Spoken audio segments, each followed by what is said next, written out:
Hi, all. This is a second part of the finding and using texts guide for essay number three. I suppose essay number four, mostly essay number three. In the first video, I kind of showed you where to find texts. In this video, um, I am going to work more on what you can do with text once you find them. So as it notes in the instructions for essay number three, right, you need to choose at least two academic texts, probably just two, to help form and support your argument. These texts must come from the Chaffey College Library. Regardless of the topic you choose, you must strive to take part in the ongoing conversation rather than merely reiterate information. So you need to use ideas from these two articles to help inform your discussion rather than just dropping some quotes in that sound smart or whatever, right? As I note down here, you must use at least two academic sources to inform your discussion. Inform your discussion means more than just using a line or two from the source to simply rephrase what you've already written. You need to engage with ideas you introduce from your sources. Okay, so I know that's rather general because there's a number of ways you can go about this. Two big ways you can go about this is to find, pardon me, an idea to disagree with. If you find someone who's written something that you can use to bounce off of. You think that they're flawed, their ideas are flawed in some way, and will be useful to help you explore the topic from either the road or posthumanism that you're talking about. You can do that, or probably better in this case is something to help further or think about your ideas in a different way. Um, to give it a different kind of spin on your ideas. So, for example, I thought I'd go through one text. Where did I put that? That text. I don't know where this went to. I just had it open because I was going to go through it. Oh, it's right here. I'm sorry. Yeah, I had the PDF. So this is one I was going to assign to the class before things got changed around. And the essay is called Main Objective, Don't Starve, Representations of Scarcity in a Virtual World. So this is a shorter, it's only 9 pages, academic article, and it's about scarcity and like post-apocalyptic genre video games. So it's definitely not directly about the road, right? It's about something tangential to that. It's about something that's related, but not exactly on the exact same topic, which often makes for the best kind of article to use in this kind of essay.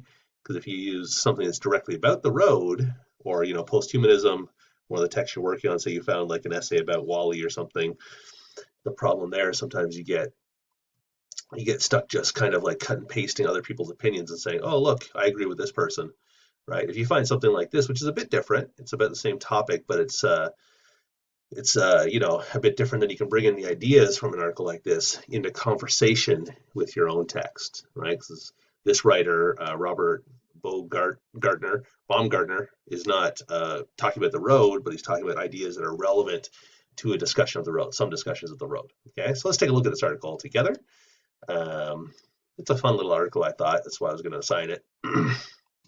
So he's got his introduction, video games and scarcity, what they have in common. He's talking about video games in this first paragraph, big blockbuster ones, but then he's also talking about how gameplay itself, especially video gameplay, works on a model of scarcity, of limited resources, right? That's often the kind of like the logic underlying a lot of games, a lot of video games as well. So, he goes through a bit of this. This is just kind of like background, totally not useful for a discussion of the road though, right? So when you're going through this, just ignore all this. I mean, you want to kind of like breeze through it so you understand what the author's saying, but it's definitely not something you can use in your article. So skip that. Then we have here, he's got like a bit of a kind of thumbnail sketch of the history of scarcity in video games, right? He's talking about, Call of Duty. He's talking about gameplay and narrative. A lot of, video games have really beefed up the gameplay or the narrative elements. There's a big backstory, and look at some of these signal phrases he uses, right? However, during the last decade, so we know he's giving us a little history of video games and scarcity. Again, not relevant for us if we're talking about the road. Probably has no bearing on any discussion you'd have of the road, a history of video games. especially, given the prompts I gave you. So we can just kind of like breeze through that. Not important for us. Okay, here we're starting to see terms that are interesting for us. Post-apocalypse. Well, that's what we're talking about. So this might be interesting. And he's talking about, the turn in video games towards post-apocalyptic settings and genre. Okay, this might be useful. It's not really that useful because it's still more history, right? But here's, here's an interesting point. Situation of the scattered survivors, in these zombie video games who have to scavenge for basic resources in barren environments, destroyed ecosystems, and the ruins of the past often put emphasis on the presentation of scarcity, thus, at least potentially, confronting middle-class consumers with the ephemeral nature of their current lifestyle.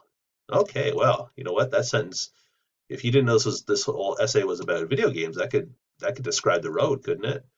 Right? So here we're getting into some ideas that are relevant to us. Right? This is exactly what the man and the boy are doing. Ruins of the past. Remember, that great scene where they're drinking the Coke.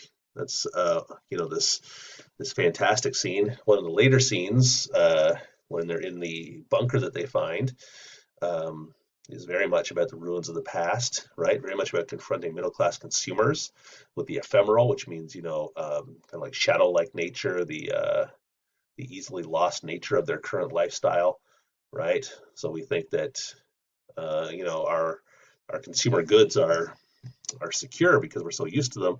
But a text like The Road or some of these video games that this author's talking about show us that if these things were lost, we'd have a different world. Okay, so now we're getting into interesting stuff. Okay, so let's see here. You look for the headers too, right? When you're looking at academic articles, right? This one's the digital, like I said, here's a keyword for us. Okay, that's interesting. Civilization, that's really interesting. That's a big theme in the roads. That's something to keep, that might be useful for us. Right, let's see. Collapse of civilization has destroyed the complex industrial and economic structures that are necessary to produce and distribute refined goods on any but the most rudimentary level. Yeah, I mean, even beyond that in the road, right? Everything's gone. This is like the ruins of the ruins, basically. But definitely, this is in common with what we're reading. So this is interesting. This might have ideas we could use and for our paper, right? Because this could all be describing the road, right? Once commonplace items like potato chips, instant meals, and soft drinks, right? The Coke scene in the road give players a new appreciation for material comforts usually taken for granted, right? So this is what the author's claiming the video games do this, right? The destitute, let's look at the whole sentence. Destitute, emptiness, and vocations strongly associated with affluence is a striking symbol of scarcity, while the difficulty in obtaining the few precious resources that ensure the avatar's survival. Once commonplace items like potato chips, instant meals, and soft drinks give players a new appreciation for material comforts taken for granted. So think about that sentence and imagine if you replaced avatar with protagonist and players with readers, right? That could describe the road to a T, right? So if you were to take this idea, so this author thinks that video games that focus on scarcity and the post-apocalypse are interesting for players because they give us this appreciation of material comforts we usually take for granted. Well, you could take this idea and say, oh, the same holds true for apocalyptic fiction, right? One of the reasons we like reading something like The Road is because of this idea. And you could quote from this essay to say, Baumgarten talks about video games as offering this kind of experiential, new appreciation, however you want to phrase this new appreciation one gets by experiencing this scarcity that we're not used to having through video games. And the same goes for the imaginative process of reading our protagonist going through this. And you could even add on to this and say, in fact, it's even more so in something like in a text like The Road, where the strong emotional connection between the man and the boy cause the readers to form an emotional bond for this family unit, and therefore really root for their survival and when they discover material goods, it really gives you pleasure while you're reading the book, right? You could build on this and use this to talk about why people read post-apocalyptic fiction, if that was the prompt you were working on, for example. Okay, so let's continue going through. That would be a good thing to use. Nature, talking about what happens with nature in these video games. And, we're going to see here, often protagonists will walk through a barren wasteland among ashes and burnt trees that no longer bear fruit. Even worse, the fantastic settings of these games turn the environment, or what remains of it, into active threats to the player. Very true of the road as well, right? So again, who knows, this could be useful if that was a prompt, right? And then here's something that's interesting: lack the skills to harvest the remaining bounty, right? And this is something that he gets into in the rest of this article, is this idea that video games that focus on scarcity also focus on the skills that are necessary to deal with scarcity, to scavenge goods, to make the choices necessary in this kind of world. And that's what the gameplay depends on, is the right choices, making the right choices at the right time. And that skill that goes along with it. That's very much something that when you're reading The Road, you can't help but appreciate the man's ability to survive in this world without having to eat other people and become, part of the blood cults or something like this, right? And this is something you could use if you're focusing on that good guy, bad guy prompt for the essay, for example. You could think about how, skills, the skill of the man to survive in this harsh world, right, where scarcity rules, is part of what makes him a good guy, right? He has the skills to do that, right? And also in this part, the author talks about ethics as well, right? Ethical choices, right? There's the rational decisions, and one could argue that the cannibals in The Road are making the rational decision. I mean, there's no food left. There's no animals to raise and slaughter for meat. There's very few canned goods left. People scavenge for them. There's nothing else being prepared or produced. The sun seems to be non-existent, right? So who knows what food will, or pardon me, plants will grow in the same way they do now, right? So the rational decision, one could argue, in a world like that, is to eat whatever you find, including dogs and people. However, there's this difference between rational and ethical in the novel, right? So that the author gets into some of that idea, rational versus ethical. So you could bring in that idea. What else? Survival games, right? He's getting to this idea of survival skills, building crude tools. That's kind of more like Minecraft-y stuff, I think. But what else did I want to show you guys? Oh yeah, in his final couple paragraphs, right? You can see he's signaling a turn here, right? But why are these games so fascinating for contemporary players, right? So he's kind of moving towards his conclusion. He's signaling that with this phrase, right? So one could ask the same thing about books like The Road, right? Why are books like The Road so fascinating and popular? I mean, it won the Pulitzer Prize, super bestseller. I mean, it's beautifully written, of course, but why is the genre so fascinating? Hollywood can't seem to pump out enough post-apocalyptic stuff. Or at least, maybe 5 years ago they couldn't. Again, as we were talking about as a group, it seems like the turn is more towards superheroes these days, but still, why there's still a ton of post-apocalyptic stuff and people are fascinated by it. So one could ask the same with the books, right? And he has some ideas about,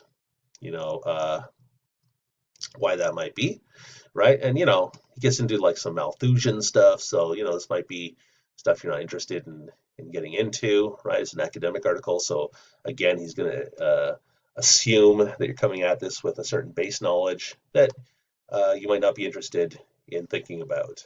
But anyways, I really like his last paragraph here, though, right? Reenactment of this process, which, this Robinson Crusoe kind of process of turning scarcity into abundance. And one could think about the same with the novel The Road, right? They never really turn this world into abundance, but in the ending, one could argue that they are able to turn scarcity into a new beginning, right? One could argue that. Anyways, so you could bring in ideas from his conclusion as well. Always with academic articles, you want to read the conclusion and the introduction first, and then think about whether you want to use it. Anyways, that's just a quick guide, some ideas you might want to use. Please do come by my office hours. If you have an article you're thinking about using, I can, talk you through it step by step if you want. Okay, that's about it for now. Bye-bye.